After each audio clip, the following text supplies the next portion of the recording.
Salut à tous les amis, j'espère que vous vous portez bien, j'espère que vous allez bien. Ici vous êtes sur Guerrier Mental et Diaspora Africaine. Ici on parle de développement personnel, on parle d'entrepreneuriat. Alors aujourd'hui en fait on va parler un peu d'une thématique très importante, du moins j'ai jugé cette thématique importante, c'est la raison pour laquelle j'ai envie de la partager avec vous. En fait aujourd'hui on va un peu parler de comment anticiper les événements de la vie. Oui, en fait là, pourquoi est-ce que j'ai décidé de parler de cette thématique? En fait, je réalise que nous les Africains, malheureusement, on n'a pas cette culture de savoir, en fait, prévenir les événements de la vie, malheureusement. C'est-à-dire que la plupart du temps, ce qui se passe souvent, c'est que lorsqu'une situation nous arrive, la plupart du temps, on est étonné du fait qu'une situation nous arrive simplement et malheureusement parce qu'on ne veut pas prendre le devant sur certaines choses dans la vie. Ce qu'on fait malheureusement, c'est qu'on vit le jour le jour. Je ne sais pas si vous vous rappelez, mais c'est une expression qui est très populaire dans notre communauté. C'est-à-dire qu'on ne veut pas anticiper les événements, on ne veut pas se protéger d'un éventuel événement qui peut arriver. Alors, je vais prendre un exemple factuel pour que vous compreniez un peu pourquoi est-ce que je vous parle de la nécessité d'apprendre à savoir anticiper des événements. Le truc, c'est que je vais te prendre un exemple simple. Par exemple, tu es un entrepreneur et que tu as un business, par exemple, et que dans ton business, tu gagnes beaucoup d'argent. Mais le souci, c'est qu'à un moment donné, tu ne penses pas à protéger ton business.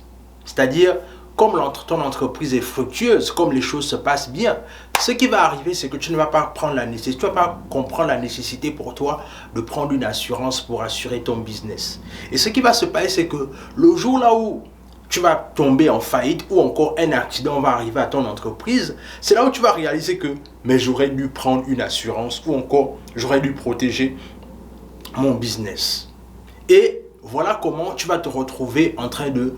Par exemple, si tu avais une marchandise, si tu avais par exemple un business là où tu étais en train d'acheter, tu revendais la marchandise et que tu as tout perdu du jour au lendemain, ce que tu vas faire, c'est que tu vas te retrouver en faillite simplement par rapport au fait que tu n'avais pas anticipé le fait que tu devais clairement, pourquoi pas, protéger ton business pour que lorsqu'un accident pourrait arriver dans ton entreprise, tu puisses avoir la nécessité pour toi de ne pas paniquer et de simplement aller voir l'assurance et elle va financer toute ta marchandise en fait. Et le truc c'est que il y a beaucoup d'entreprises qui commencent déjà à comprendre ce genre de choses et il y a beaucoup de business aussi qui se mettent en place là-dessus pour anticiper ce genre de choses. Mais malheureusement, nous, notre culture en Afrique, c'est qu'on n'a pas la culture de la prévention. Ce qu'on fait malheureusement, comme je disais, c'est que on préfère laisser ça de côté et on préfère dire que voilà, je préfère mon business, Dieu est devant. Voilà les expressions qu'on a toujours en fait. Non, je mets tout entre les mains de Dieu. Oui, tout le monde peut mettre leur vie entre les mains de Dieu, mais l'assurance ne veut pas dire en fait que ça ne veut pas dire que tu ne mets rien dans les mains de Dieu en fait. Et je vois beaucoup de ces choses souvent se passer dans notre communauté. Je vais vous prendre un exemple simple. Deuxième exemple factuel, je vais vous prendre un exemple. Ce qui se passe, c'est que regardez un peu ce qui s'est passé par exemple avec le décès d'Arafat. C'est-à-dire que quand Arafat est décédé, il avait 3 millions d'abonnés dans sa page. Et le truc, c'est que ce qui s'est passé, c'est qu'à son décès, qui était un décès prématuré, bien évidemment, ce qui s'est passé, c'est que Arafat avait tous les comptes, c'est-à-dire qu'il avait tous les comptes de ses réseaux sociaux, notamment Facebook et ses chaînes YouTube et Instagram. Mais le truc, c'est que ce qui s'est passé malheureusement, c'est que Arafat n'avait pas donné les comptes de ses réseaux sociaux à plusieurs personnes, ou du moins à son staff le plus proche. Ce qui faisait qu'à un moment donné, ce qui s'est passé bien évidemment, c'est qu'à un moment donné, YouTube a continué à reverser à Arafat l'argent et même Facebook à un moment donné. Ce qui fait que du coup, malheureusement, comme c'était Arafat qui avait les mots de passe de son compte, malheureusement, ce qui s'est passé, c'est que les personnes qui sont restées derrière lui, en fait, n'ont pas pu continuer à sauvegarder ses réseaux sociaux, en fait. Et c'est la raison pour laquelle vous allez voir parfois, je ne sais pas si pour ceux qui sont intéressés, vous pouvez aller regarder la page d'Arafat. Vous allez voir que je me demande même s'il y a encore des publications récentes. Parce que quoi, le truc c'est que c'est lui seul qui avait les mots de passe de ces différents réseaux sociaux. Ça veut dire que voilà quelqu'un qui avait 1 million d'abonnés dans sa page Facebook, est-ce que vous vous rendez compte du nombre d'argent que ça aurait pu produire? C'est-à-dire que même s'il est parti, mais le truc c'est que s'il avait laissé des gens manager sa page à travers les publications, il devait avoir tout un marketing qui devait être derrière et continuer toujours à générer de l'argent par rapport au fait qu'il soit parti. Et c'est sa famille sa famille nucléaire qui aurait pu bénéficier de ça en fait. Et c'est la raison pour laquelle, c'est-à-dire que je peux aller dans plusieurs business encore et encore et encore pour vous montrer combien de fois les gens ne comprennent pas la nécessité de sécuriser certains événements ou encore d'apprendre à anticiper autant pour moi certains événements. Ce qu'on fait, c'est qu'on ne pense pas au lendemain. En fait, j'ai l'impression c'est qu'on ne se projette pas. Et je pense que c'est ça le plus grand problème. C'est qu'on ne veut pas se projeter en fait. C'est-à-dire que quand on parle de projection, je ne sais pas ce qui se passe, mais nous les Africains, on est vraiment abonnés absents.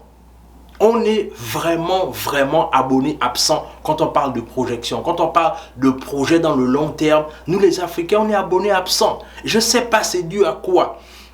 Le truc c'est que là encore, je vais finir avec cet exemple. Là, je vais te parler par exemple de ce qui concerne par exemple les assurances vie. Le truc c'est que je vois beaucoup de personnes négliger les assurances vie. Et ce qui se passe malheureusement, c'est que quand ces personnes-là sont en bonne santé, quand ils sont encore en vie, quand tout se passe bien dans leur vie, ils ne pensent pas aux assurances vie. C'est-à-dire qu'eux, ils sont conditionnés sur le fait que j'ai un boulot et tout ce qui va avec. Mais il faut savoir une chose, c'est que ton assurance vie, et là je parle de ceux qui sont dans la diaspora, ton assurance vie n'est conditionnée que par le fait que c'est-à-dire que c'est quand tu travailles que tu as ton assurance vie. Alors que tu peux également avoir ton assurance vie personnelle et faire en sorte que tu as le boulot ou pas, tu continues toujours à payer ton assurance vie. Mais le truc c'est que ça, on ne parle pas de ça. Et malheureusement, ce qui se passe souvent, c'est que lorsque quelqu'un de la diaspora décède, malheureusement, ce qu'on fait, c'est qu'on se retrouve à faire les GoFundMe, on se retrouve à faire les cotisations de gauche à droite, alors qu'on aurait pu éviter cela, en fait, si la personne avait pris une assurance vie. Et parfois même, ce qui se passe souvent, c'est qu'on peut parfois même parler de ça à des personnes pensant qu'ils vont comprendre, mais ce sont des personnes qui s'opposent encore même à ce genre de choses. Bref, vous l'aurez clairement compris que nous les Africains, à un moment donné, on a un véritable problème d'anticipation. Parce que ce qui se passe souvent, c'est qu'on ne veut pas se projeter. Et comme on ne veut pas se projeter, on préfère laisser la providence décider pour nous. Alors que la providence pourra toujours décider pour toi, ça c'est évident. Mais le plus important, c'est que toi aussi, tu dois prendre tes responsabilités. Parce que quand tu ne prends pas tes responsabilités, c'est toute une famille et des personnes qui comptaient sur toi que tu laisses dans des situations difficiles. Et c'est la raison pour laquelle toi qui vas regarder cette vidéo, c'est-à-dire que tu dois comprendre la nécessité pour toi d'apprendre à anticiper les événements de la vie. Ne reste pas comme étant quelqu'un qui va juste espérer que les choses vont se faire toutes seules. Non, il faut que toi-même aussi tu prennes tes responsabilités et que tu apprennes à anticiper les événements qui peuvent arriver.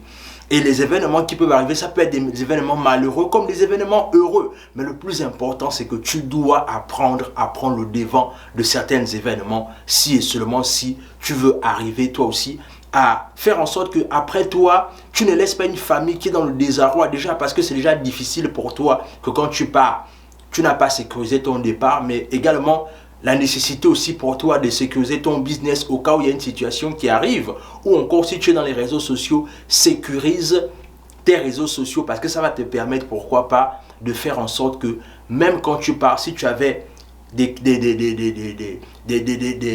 choses qui passaient bien en ligne, ça va faire en sorte qu'après toi, les gens vont toujours continuer. Je ne sais pas si vous avez fait le constat, c'est qu'aujourd'hui, même sur Facebook, ce qui se passe, c'est que lorsque tu as une page, on te demande même en fait c'est-à-dire que après toi, si quelque chose t'arrive, qui va manager ta page après toi en fait?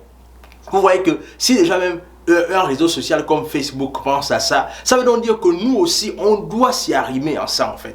Donc, comprenez ça, apprenons à anticiper les événements de la vie afin que nous puissions ne plus être absents dans des choses qui comptent. Dans tous les cas, abonne-toi à la chaîne, partage la vidéo autour de toi, laisse un like, laisse un commentaire et sur ce, on se dit à la prochaine.